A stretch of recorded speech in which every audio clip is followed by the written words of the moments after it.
Hey everyone, and welcome back for another deep dive.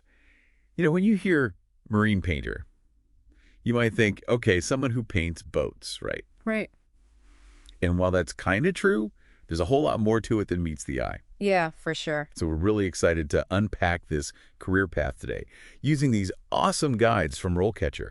They're a fantastic resource for anyone, by the way, who's, trying to figure out their next career move. I was just going to say, yeah, whether you're just starting out or thinking of switching things up, super helpful. Totally. Okay, so one of the first things that jumped out at me about marine painting was, honestly, the sheer range of tasks involved.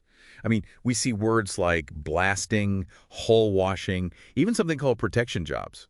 So it's clearly not just about picking out the right shade of blue, right? Right. Haha. No, not quite. I mean, think about it. Those huge cargo ships, those cruise liners, they're up against some of the toughest conditions imaginable, constantly exposed to the elements. So marine painting, it's really all about ensuring those vessels can handle the wear and tear, the salt water, the sun, everything. It's a critical part of shipbuilding, but Mm. also the ongoing maintenance, keeping those ships afloat and sailing smoothly. It really makes you appreciate those ships in a whole new way, doesn't it? Yeah. It's not just about looking good out on the water. It's about serious protection, durability. Exactly, it's essential. Mm. And to achieve that level of protection, you need a very meticulous, precise approach.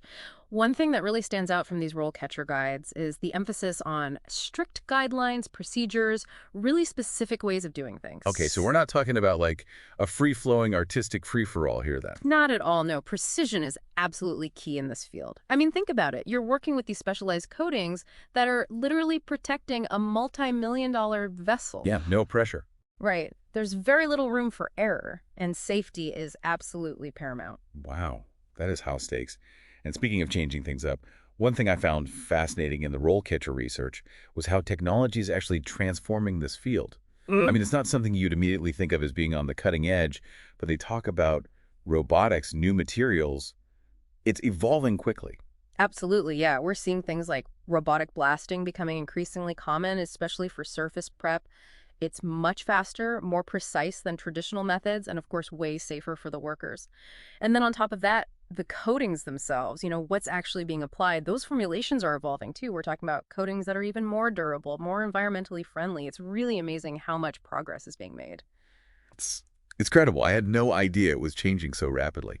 Okay, so we've established that marine painting is a lot more technical, demanding, Yeah. higher stakes than it might seem at first glance. But let's get into the nitty-gritty. What about the day-to-day reality of the job? Because, I mean, let's be real, the role catcher guide, it doesn't exactly paint, no pun intended, Huh. a glamorous picture of the work environment. Noisy, dusty, dirty, potentially dangerous. Are they being totally honest here? What's it really like out there? Well, let's just say it's not always, well, it's definitely not a desk job, that's for sure. Right. You're often working outdoors, right? You've got the Yeah. elements to contend with, often at significant heights. I mean, we are talking about the sides of ships here. So, yeah, you're dealing with weather, you're Yeah. handling some pretty heavy duty industrial strength materials. It's a demanding job, no doubt. So it's not just about having, a steady hand with a paintbrush. You need a certain level of like physical and mental toughness to really hack it in this kind of environment. I would say so, yeah. And that's something I think RoleCatcher does a really good job of conveying. Like, they've got this one story. It's about a marine painter. Her name is Sarah, and she's working on this massive cargo ship during a heat wave. Oh, wow. Yeah, and the temperatures on the deck were just, I mean, soaring, right? Crazy deadlines, too.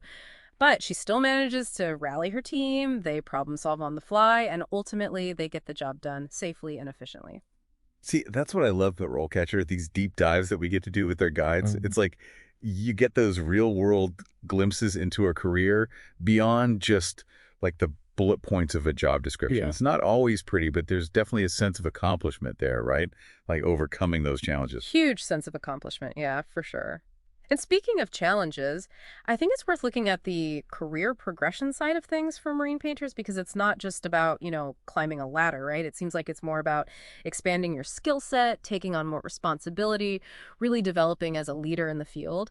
Yeah, and RoleCatcher breaks down like the typical career stages. Right. And what I found interesting was how marine painters, they can actually go from that very hands-on work, Yeah. right, to actually mentoring, even leading entire teams, which isn't a path you'd necessarily expect, I think, with a more quote-unquote trade kind of career. Yeah, that's what makes it so interesting, I think. It's like you can start as an apprentice, you're learning the ropes literally from those experienced painters. And from there, you can work your way up to becoming, a supervisor, a project manager even. So you're not just becoming a better painter, you're becoming like a leader, a mentor, Yeah. a problem solver, but on a whole other level. Exactly, precisely. And that kind of well-rounded expertise, that's what's really valued in the industry. Like RoleCatcher gives this example, a senior marine painter, a guy named David, he started as an apprentice, and now he oversees these massive projects for like a whole shipyard. He's responsible for everything. I mean, budgeting, scheduling, quality control, training new recruits. Wow. Yeah, it's pretty incredible. It's a testament to how much you can actually achieve in this career with the right amount of dedication and just a willingness to learn. That's really inspiring, honestly. Shows that there are so many different paths to success, even within like what we might think of as a very specific field. And it's not just about the artistic talent, right? It's about hard work, leadership, that continuous learning. Hmm. Speaking of which, RoleCatcher also goes really in depth on like the very specific skills that are needed to thrive as a marine painter. What stood out to you in that department? Well, one thing that really jumped out at me, I mean, you've already touched on it, but they really emphasize problem solving. It's like you're working on these massive, complex structures, often in less than ideal conditions. So things are bound to come up, right? Oh, absolutely. It's definitely not like you're in a climate-controlled studio just, following a paint-by-numbers guide. You might run into unexpected corrosion. You've got weather delays. Sometimes you have to get really creative just to access certain areas of a ship. So you're not just a painter. You're part engineer, part adventurer, too. Aha, that's a great way to put it. It's a very multifaceted skill set. Yeah. And that actually ties into another thing RoleCatcher emphasizes, the continuous learning aspect. Because the maritime industry, it's constantly evolving, right? New technologies, new materials, environmental regulations. Marine painters who really thrive are the ones who stay curious and really embrace those advancements. It's like that old saying, the only constant is change, right? Exactly.